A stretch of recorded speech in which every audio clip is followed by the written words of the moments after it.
You think you're above protocol just because you're wearing navy blues in an army base. The general's voice thundered through the mess hall, making forks freeze mid-air and conversations go silent. Everyone turned. At the center of the room, a young woman in fatigues sat stone still at a lunch table, stunned and blinking as the decorated general loomed behind her, his hands gripping the back of her chair. She hadn't even made eye contact yet. "What's your name, sailor?" he barked. "And who authorized you to sit with my men without clearance?" The soldiers around her stared wide-eyed, jaws slightly dropped, unsure whether to intervene or keep quiet.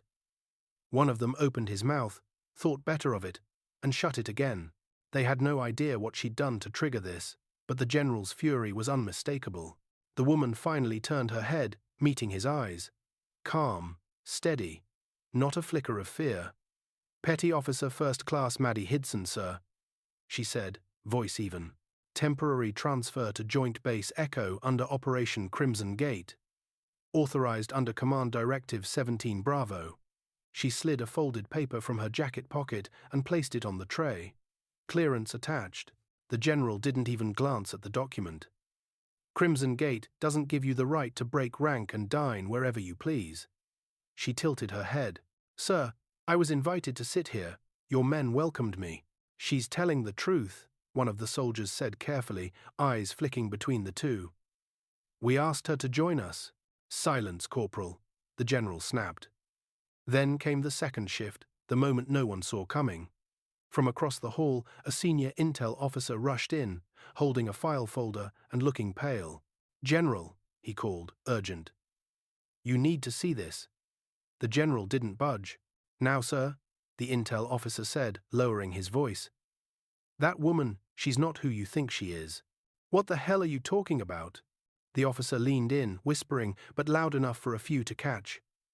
"That's Maddie Hidson, the one who cracked the Damascus cipher, the one who went missing in Yemen after pulling 4 of our men from a collapsed bunker.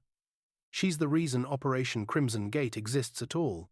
She wrote the strategy." "Sir." The general's face changed. Just like that.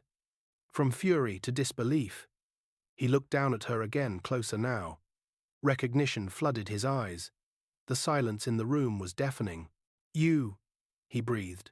"You're that Maddie?" She didn't flinch. "Yes, sir." The general took a slow step back from her chair. I heard you were dead," she offered. "So did everyone." That was when it happened. The general, still standing, shifted his posture, not one of command, but of respect. His voice softened, the edge gone.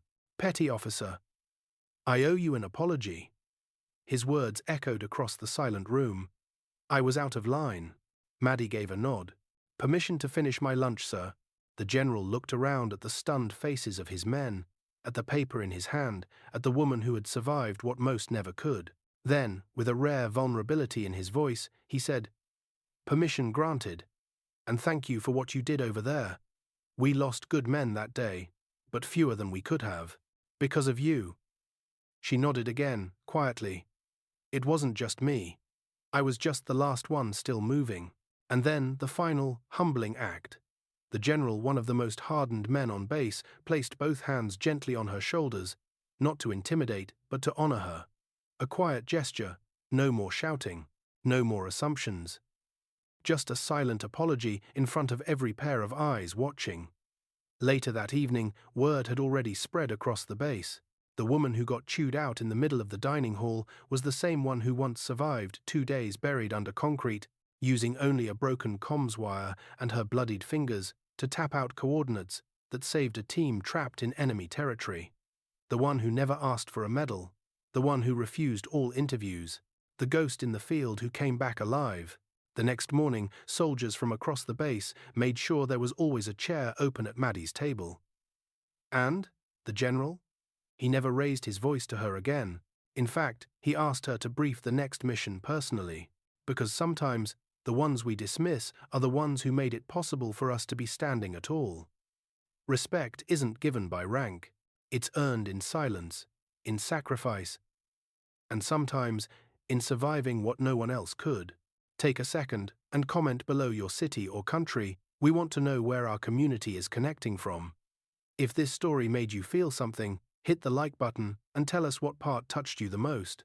And make sure to subscribe for more stories like this. Who knows, the next one could be exactly what you needed to hear.